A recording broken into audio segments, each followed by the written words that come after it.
Hoi, kom erin. De dozen. Ik wil maar de taart waanden, dus kom erin. Taarten van Triater. Waar bakken we joet? Wat is die rol bij Triater? Ik doe de planning van alle vaststellingen voor volwassenen.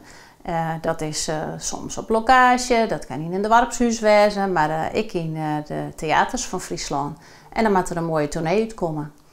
En als één keer alles gepland is, dan moet er vanzelf weer kaarten verkocht worden. En dat coördineer ik ook, dus alle kaartverkeer van alle vaststellingen van Triater. Wanneer bist je begonnen bij Triater? Nou, dat is al een mooi skoftlien. Dat we in december 2003. En toen voel ik voort met mijn noos in de boeter, want toen speelden wij in de Schouwburg de grote familievaststelling Het Mirakel van Hansje Brinker. Voor waar maken je een taart? Ik maak een taart van Griet Scheen, van de Korenbeurs. Want zolang dat ik bij het theater werkje, heb ik hoe de programmering en de kaartverkeer altijd contact met Griet. Maar dat gaat ons altijd via de mail of via de telefoon.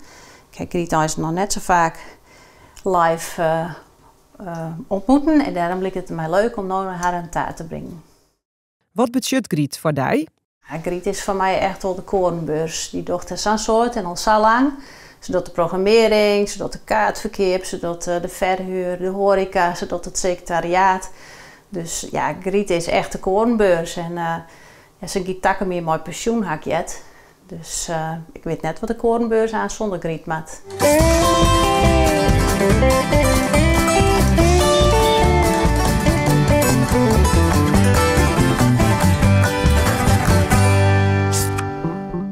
Kun je hem vertellen hoe je hem geerwerkje? Nou, zolang als ik bij het theater werkje, dan heb ik contact met Griet.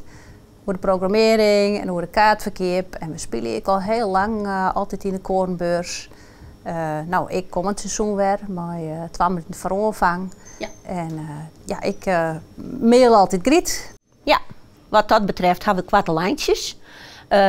Inderdaad 20 jaar. Ik werk je dan zo'n 20 jaar bij de Korenbeurs. Maar ja, dat is mijn oorspreekpunt bij het theater. En de kwartelijntjes is ja, of we mailen of we bellen. En als ik soms een vergissing maak op een website, dan wist me heel gauw te vinden dat het even onpast worden moet. Dus ja, dus geerwerking is gewoon, nou, als zitten we naast elkaar op bureau.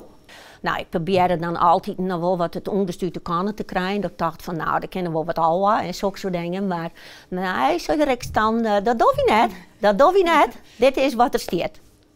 Ja, nou ja, en dan weet ik kleren. Ja, ja, zeker, zeker. Nou, dan is het nou tijd voor taart. Nou, ik ben benieuwd. Als het zo smaakt zoals dus geerwerking is, dan denk ik dat dat wel heel lekker wezen zal. Zullen we dit eens even proberen? Was het maken haast?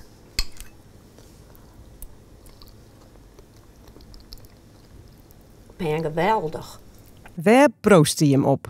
Op 60 jaar theater en op onze jubileumroute 2 minuten voor onvang.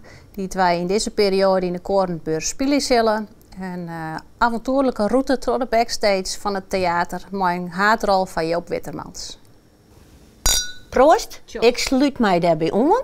En ik hoop dat theater nog 60 jaar terug gaat maar nog meer prachtige voorstellingen in uw theater. Proost.